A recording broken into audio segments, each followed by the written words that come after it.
Bonsoir à tous, bienvenue pour une nouvelle édition spéciale sur TV 78. Nous sommes le jeudi 30 avril 2020, c'est le 45e jour de confinement.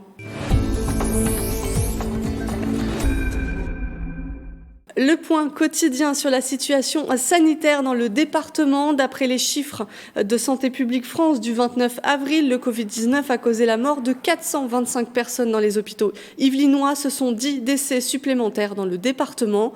Du côté des hospitalisations, c'est à la baisse. 826 personnes atteintes du virus sont actuellement hospitalisées. Ce sont 32 patients de moins par rapport à la veille. Baisse aussi du côté des patients en réanimation. Et un dernier chiffre à vous donner, 1389. C'est le nombre de retours à domicile. C'est une nouvelle qui devrait soulager quelques usagers. Les trains des lignes L et U devraient reprendre du service le 4 mai prochain, sauf imprévu majeur. C'est ce qu'a annoncé la SNCF. Depuis février, les deux lignes étaient à l'arrêt après l'effondrement d'un talus près de la gare de Sèvres, ville d'Avray. Les travaux n'étant pas terminés, les trains circuleront à vitesse réduite.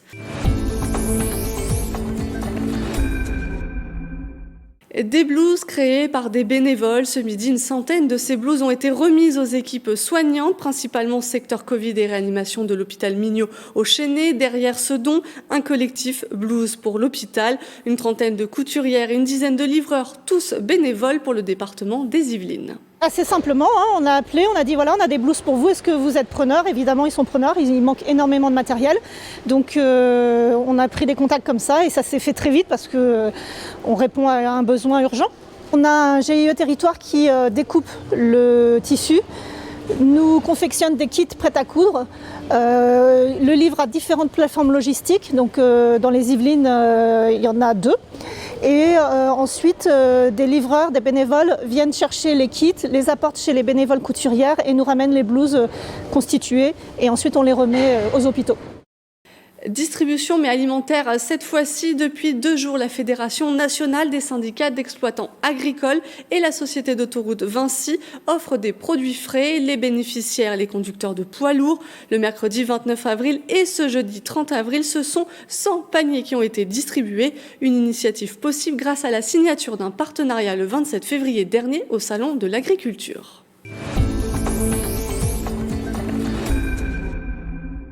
Tous les ans, pour la fête du travail du 1er mai, le muguet fait son apparition. En cette période de confinement, les nombreux points de vente ont fermé et les ventes à la sauvette ont été interdites par le ministre de l'Agriculture, Didier Guillaume. Seuls les supermarchés et les producteurs pourront proposer le brin de muguet, Mathilde Demilly.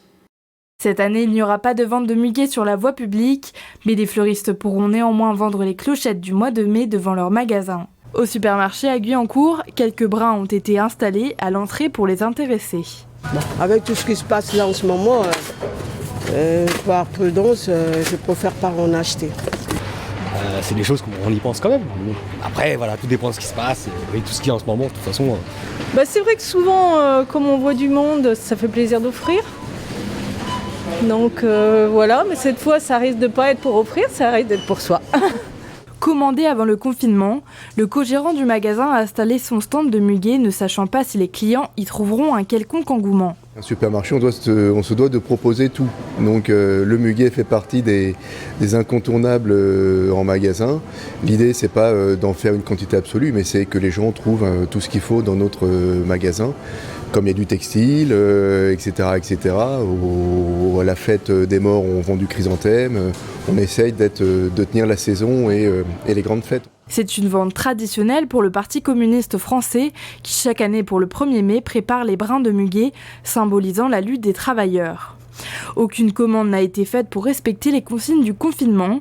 Néanmoins, une vente sera bien organisée, mais pour recevoir du muguet virtuel. On a organisé une vente de muguet virtuel. On a un visuel qui va être adressé avec des courriels, des relances téléphoniques auprès de nos camarades, auprès de nos sympathisants, auprès des gens qui sont proches de nous. Cette vente du muguet nous amenait à engager des frais importants parce que déjà le muguet, faut l'acheter.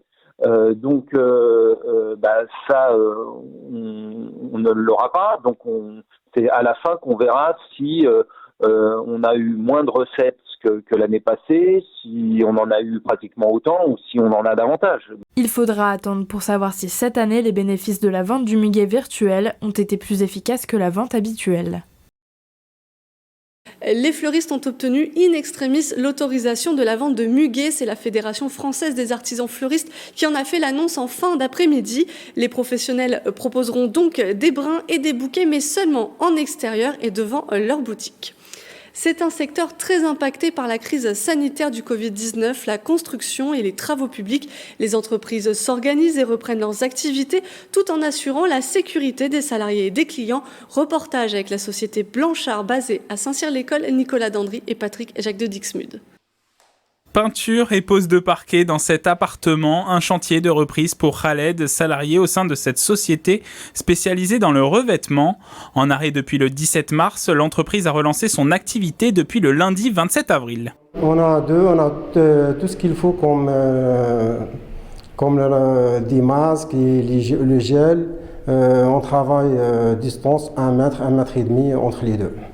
Réorganisation du planning, replanification de chantiers prévus ultérieurement et équipement sanitaire pour ses salariés. Le dirigeant de cette entreprise du bâtiment a préparé la reprise. On a repris des chantiers qu'on avait laissés un peu en stand-by, d'autres pas parce qu'on n'a pas l'accord de nos clients pour pouvoir les reprendre, ces chantiers-là.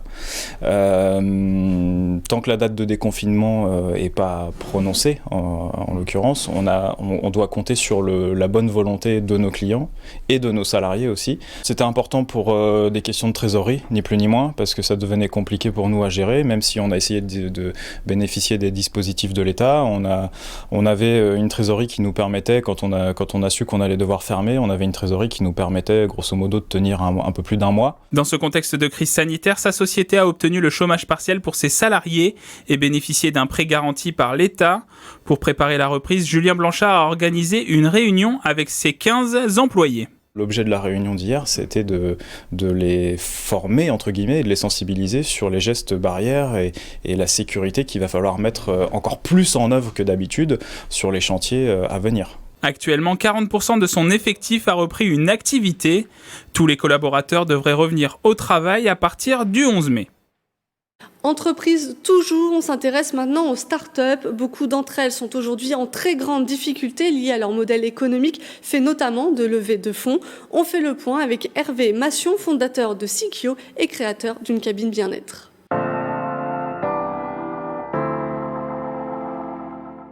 Elles vont très très mal puisque on a à ce jour perdu près de 20% déjà des startups qui sont ou en train de déposer le bilan ou qui sont en train d'arrêter totalement leur projet parce qu'elles ne bénéficient pas, elles ne peuvent pas bénéficier des mesures qui ont été mises en place par le gouvernement, et pour cause, parce que les startups aujourd'hui ne sont pas des entreprises normales.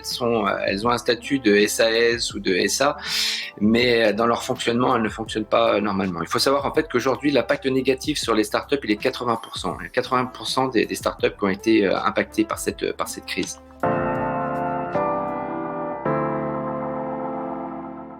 Il y a 2 milliards d'euros qui ont été libérés par le gouvernement pour les startups. Si vous voulez, cet argent qui a été libéré par l'État est soumis à une règle et une loi qui est une loi européenne de 2014 qui dit en fait que ces subventions ne peuvent aller à des entreprises qui sont en difficulté financière ou en solde négatif.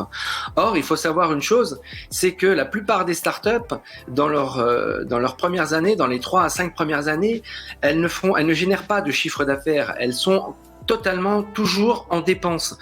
Pour la simple et bonne raison, c'est qu'avant de générer du chiffre d'affaires, il faut qu'elles créent leurs produits.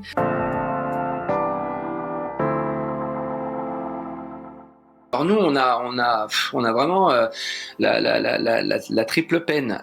Déjà, on n'a pas de chance parce que on devait commencer à faire du chiffre d'affaires. Pour une fois, on allait commencer à faire du chiffre d'affaires. Le jour où le Premier ministre a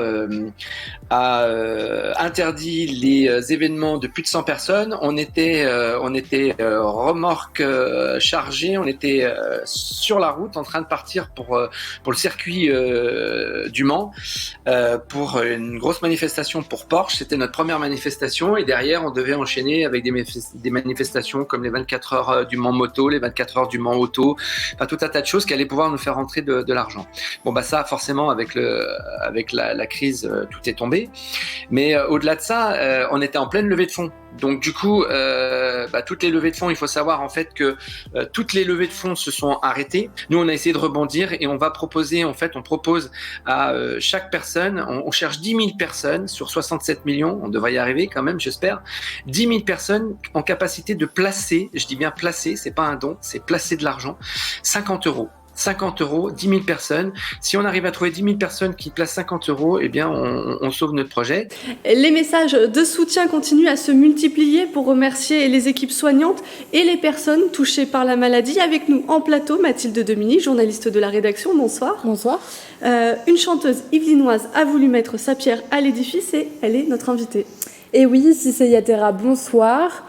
Bonsoir. Vous êtes chanteuse dans les Yvelines et vous avez récemment fait une reprise de la chanson « Je ne vous oublie pas » de Céline Dion, en l'adaptant pour les personnes qui exercent des métiers et qui les placent en première ligne face au coronavirus. Comment vous est venue l'idée ? Alors, je pense que la volonté première a été, un petit peu comme tous les artistes, de faire savoir aux acteurs du quotidien et surtout principalement à nos soignants qu'on pense à eux et que la situation très particulière fait que nos actions sont limitées, mais en tant qu'artiste j'ai eu cette volonté de leur signifier qu'on pense à eux tout simplement. Donc On ne vous oublie pas, c'est le nom de votre cover. Comment vous avez écrit les paroles ? Alors, les paroles m'ont été inspirées par le contexte actuel. Et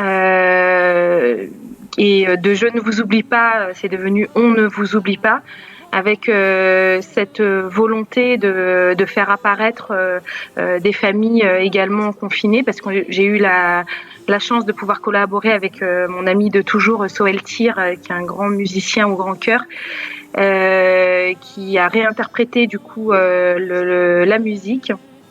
Et de là nous est venue donc l'idée assistée de ma famille de réaliser un clip et de faire collaborer plusieurs familles confinées. Alors on ne s'attendait pas à recevoir autant de manifestations, autant de vidéos lorsqu'on a fait l'appel sur les réseaux. Et c'est vrai que paradoxalement ce confinement nous a beaucoup rapprochés. Je me suis aussi appuyée sur des personnes précieuses, donc notamment Alice Marc, qui est une photographe qui a réalisé récemment toute une série de photos qu'elle a intitulées Les Jocondes, où elle a pris des portraits de femmes, principalement soignantes.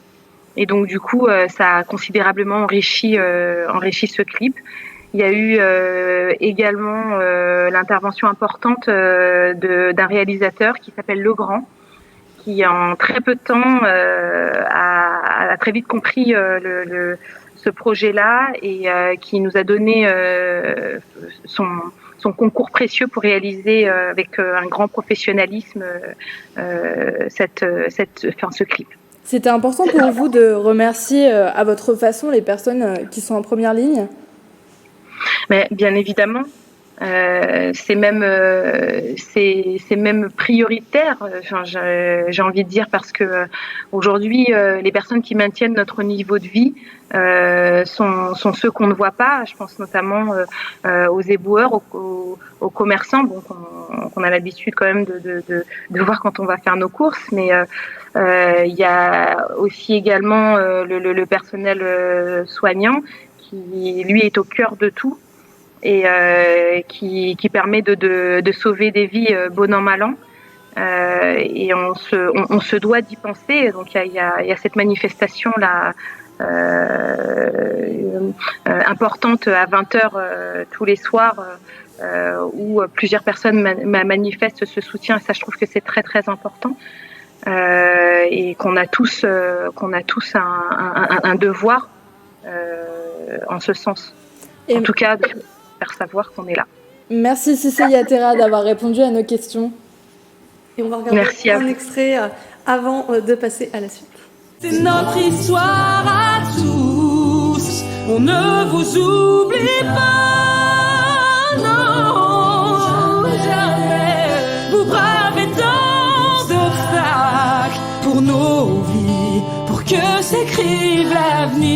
Merci Mathilde. C'est avec un autre clip qu'on va se quitter. Cette fois, ils auraient dû se produire le 28 avril dernier sur la scène du cabaret du Bout des Prés. Mais bien sûr, l'actualité en a décidé autrement. Les 77 enfants de l'école de la Selle-les-Bordes ont tout de même fait parler leur fibre artistique. Ils ont ainsi réalisé un clip sous la direction de Tony Bastian, le responsable du cabaret. Et je vous propose de le découvrir tout de suite. Je vous souhaite une très belle soirée sur notre antenne. Et surtout, n'oubliez pas, restez chez vous, prenez soin de vous.